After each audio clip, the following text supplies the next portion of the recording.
question is, what are the most common problems I see with the clients that I work with? And I'm just thinking off the top of my head, their breathing is fucked up, because like my breathing gets fucked up, everybody's breathing gets fucked up at some point.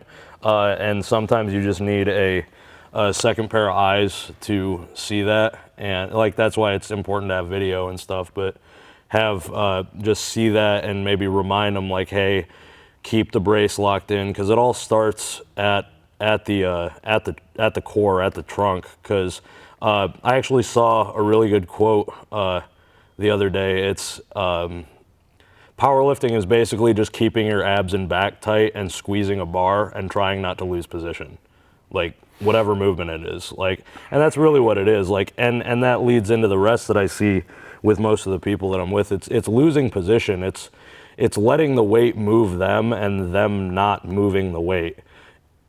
A lot of people, even if they feel like they're tight and they're rigid and they're doing the movement how they want to and they're being explosive and powerful and everything is great, there's still a level of passiveness in that movement. Like whether on a squat your chest is collapsing, or like your upper back is losing tightness, or your hips are like dumping forward in the hole, or on a deadlift, like as soon as you start to pull your upper back rounds, or on a bench. I mean, I'm guilty of this. On a bench, if you're pausing, that internal rotation on the bottom, like a little bit of a heave is okay, like letting it sink is good if you stay tight, but getting that internal shoulder rotation, that's where everything gets a little junky.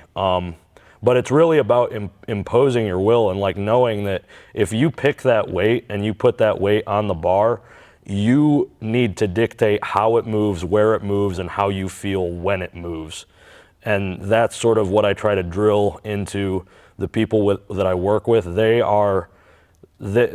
It's taking ownership of that weight and like realizing that you're moving it and you need to be the one to move it. You can't let it impose its will on you and move you. So basically it's just stay.